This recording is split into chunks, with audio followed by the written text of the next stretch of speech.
Hello नमस्कार. मी हिमांशू बोरसे. मी gynaecologist आणि I V F specialist म्हणून लंडनमध्ये कामाला आहे. तर आज आपण बोलणार आहोत की आय व्ही एफ सायकलमध्ये काय एक्सपेक्ट करावं. तर जर तुमची आय व्ही एफ ट्रीटमेंट चालू असेल म्हणजे तुमचं कन्सल्टेशन, स्कॅन, ब्लड टेस्ट वगैरे सगळं झालेलं असेल, तुम्हाला नर्सने ट्रीटमेंट कशी घ्यायची, इंजेक्शन्स कसे घ्यायचे त्याबद्दल सगळं सांगून झालं असेल, तुमचे कन्सेंट वगैरे सगळे पूर्ण झाले असतील आणि तुम्ही आता ट्रीटमेंट सुरू करायला तयार असणार. आता तुम्हाला जरी क्लिनिकमध्ये सगळं सांगितलं गेलं असेल तरी बऱ्याचदा काही प्रश्न राहतात किंवा काही गोष्टी विसरल्या जातात आणि त्यासाठी हा व्हिडिओ आपल्याला मदत करेल. तर याच्यात मेन 2 प्रोटोकॉल असतात. एक असतो लाँग प्रोटोकॉल आणि एक असतो शॉर्ट प्रोटोकॉल. तर या दोघांपैकी बरेचसे काही व्हेरिएशन असू शकतात आणि ते प्रत्येक पेशंटसाठी बऱ्यापैकी इंडिव्हिज्युअलाइज्ड असतात. तर या दोघांमध्ये काही चेंज असेल तर तुमचं क्लिनिक तुम्हाला त्याबद्दल डिटेल माहिती देणार असेल.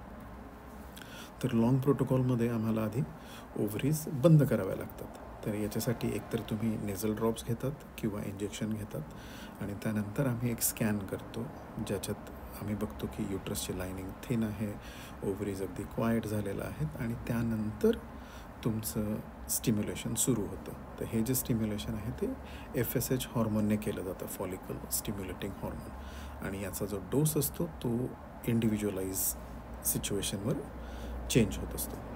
आणि एकदा ट्रीटमेंट सुरू झाली की 5व्या दिवसापासून तुमचे दर 2 दिवसांनी रेग्युलर स्कॅन आणि ब्लड टेस्ट होतात आणि जेव्हा decent number of follicle recruit झालेला असतो आणि आम्हाला अशी खात्री असते की यातून मच्युअर एग्स मिळू शकतील तेव्हा आम्ही तुम्हाला ट्रिगर शॉट देतो आणि साधारण 35 ते 37 तासानंतर तुमचं एक कलेक्शन होतं. शॉर्ट प्रोटोकॉलमध्ये आपल्याला ओव्हरीज बंद करण्याची काही गरज नसते, त्याच्यामुळे तुमच्या पाळीसोबत तुमचं ट्रीटमेंट सुरू होते.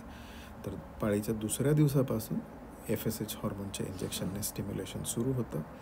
5व्या दिवसापासून दर 48 तासाला रेग्युलर स्कॅन आणि ब्लड टेस्ट होतात आणि जेव्हा decent number of follicle is ready तुम्हाला ट्रिगर शॉट दिला जातो आणि साधारण 35 ते 37 तासानंतर तुमचं एक कलेक्शन होतं. तर याच्यात काय इश्यूज होऊ शकतात, तर तुमचे जो डोस आहे तो इंडिव्हिज्युअल असतो. म्हणजे तुमचं वय, तुमचा BMI, तुमचं वजन, तुमचा ओव्हेरियन रिझर्व आणि तुमची मेडिकल हिस्ट्री याच्यावर बेस्ड आम्ही तुम्हाला तो पर्टिक्युलर डोस रेकमेंड करतो. आता एक एक्स्ट्रीम रिॲक्शन असू शकते की नो रिस्पॉन्स और पुअर रिस्पॉन्स, म्हणजे ओव्हरीज कधी कधी मेडिकेशनला रिस्पॉन्डच करत नाही किंवा पुअर रिस्पॉन्स म्हणजे 1 किंवा 2 फॉलिकल फक्त डेव्हलप होतात. नो रिस्पॉन्स हा बऱ्यापैकी रेअर असतो आणि पुअर रिस्पॉन्स हा ज्या बायकांमध्ये ओव्हेरियन रिझर्व अगदी कमी आहे त्याच्यात बऱ्यापैकी कॉमन आहे. दुसरा जो एक्स्ट्रीम आहे तो आहे ओव्हेरियन हायपर स्टिम्युलेशन सिंड्रोम, म्हणजे त्या स्टिम्युलेशनमुळे ओव्हरीज गेट एक्सायटेड आणि तिथे भरपूर फॉलिकल्स आणि भरपूर हॉर्मोन प्रोड्यूस होतो आणि it is not good for your health. आता याचा जो माइल्ड फॉर्म आहे तो आम्ही क्रिएट करतो आहे सक्सेसफुल ट्रीटमेंटसाठी, परंतु प्रॉब्लेम तेव्हा सुरू होतो जेव्हा तो माइल्ड फ्रॉम मॉडरेट किंवा सिव्हिअर OHSSमध्ये ट्रान्सफर होतो आणि याचे काही खूपच डेंजरस इफेक्ट तुमच्या हेल्थवर होऊ शकतात आणि म्हणून आम्हाला याची जास्त काळजी असते आणि त्यासाठीच तुमचे रेग्युलर स्कॅन आणि ब्लड टेस्ट होतात आणि मग तुमच्या रिस्पॉन्सवर डिपेंडंट तुमचा डोस बदलला जाऊ शकतो आणि त्याच कारणासाठी तुमचं ट्रिगर मेडिकेशनसुद्धा बदललं जाऊ शकतं आणि जेव्हा जेव्हा हे बदल होतील तेव्हा तेव्हा तुमची टीम तुम्हाला त्याबद्दल व्यवस्थित माहिती देते. तर जे एक कलेक्शन आहे हे सिडेशनमध्ये केलं जातं. म्हणजे सिडेशन हा फुल ॲनास्थेसिया नसतो, हे अगदी स्वप्नवत स्टेट असतं. म्हणजे तुम्हाला कळतं की काहीतरी चालू आहे पण तुम्हाला पेन होत नाही आणि तुम्हाला त्याच्यानंतरचं काही आठवत नाही. आणि मग एक कलेक्शन झाल्यानंतर फर्टिलायझेशनची प्रोसेस होते ज्याच्यात आम्ही तुमच्या पार्टनरचे स्पर्म वापरू किंवा जर क्लिनिकल नीड असेल तर डोनर स्पर्म वापरू आणि ज्याला आपण IVF म्हणतो, इन व्हिट्रो फर्टिलायझेशन. तर याच्यात इंडिव्हिज्युअल एग वेगवेगळ्या पेट्री डिशमध्ये ठेवले जातात आणि स्पर्म सॅम्पल त्याला सेंट्रिफ्यूज करून नॉर्मल स्पर्मचं कन्सन्ट्रेशन घेऊन पर एग आम्ही रफली 1 लाखापर्यंत स्पर्म ॲड करतो आणि त्यांना त्यांचं काम करू देतो. जेव्हा हे शक्य नसेल तेव्हा we go for ICSI which is intracytoplasmic sperm injection. म्हणजे जर सीमेन ॲनालिसिसमध्ये काउंट किंवा मोटिलिटी किंवा नॉर्मल फॉर्म्समध्ये काही इश्यू असतील तर मग एम्ब्रिओलॉजिस्ट मायक्रोस्कोप खाली बघून हेल्थी स्पर्म शोधतो आणि तो स्पर्म डायरेक्टली एगमध्ये इंजेक्ट केला जातो. आणि ही प्रोसेस आम्ही जेव्हा डोनर स्पर्म वापरतो तेव्हा पण वापरली जाते. आणि काही क्लिनिकल सिच्युएशनमध्ये जेव्हा IVFमध्ये फेल्ड फर्टिलायझेशन झालं असेल तर तेव्हा आम्ही ICSIचा यूज करतो. एकदा फर्टिलायझेशन झालं की एम्ब्रियोज इन्क्युबेटरमध्ये ठेवले जातात आणि रेग्युलर इंटरव्हलला ते मॉनिटर केले जातात त्यांची ग्रोथ आणि हेल्थ चेक करण्यासाठी. आणि मग साधारण 5व्या दिवशी तुमचा एम्ब्रियो ट्रान्सफर होतो. बऱ्याचदा काही क्लिनिकल सिच्युएशन असतात की ज्याच्यात फ्रेश ट्रान्सफर पॉसिबल नसतं तर तेव्हा हे एम्ब्रियोज फ्रीज केले जातात आणि मग जेव्हा क्लिनिकल सिच्युएशन रिझॉल्व्ह झालेली असेल तेव्हा मग आम्ही फ्रोझन एम्ब्रियो ट्रान्सफर करतो.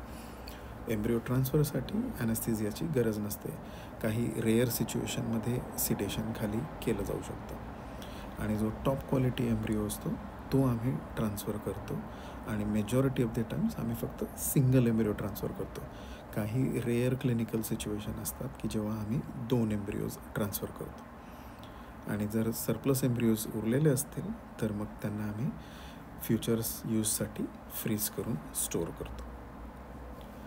एम्ब्रियो ट्रान्सफर झाल्यानंतर काय काळजी घ्यायची तर तुम्हाला आम्ही मेडिकेशन देऊ प्रेग्नन्सी सपोर्ट करण्यासाठी आणि 2 आठवड्यानंतर तुम्ही प्रेग्नन्सी टेस्ट करणार.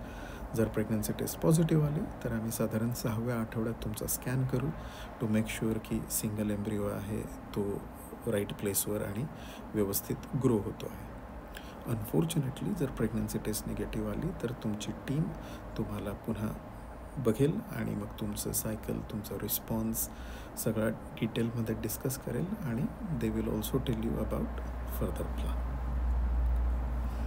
तर या ट्रीटमेंटच्या दरम्यान काय काळजी घ्यायची तुम्ही तर तुम्हाला हे लक्षात हवं की तुम्ही फिजिकली आणि मेंटली अगदी व्यवस्थित आहात कारण ह्या ट्रीटमेंट्स आर इमोशनली ॲज वेल एज फिजिकली व्हेरी टॅक्सिंग.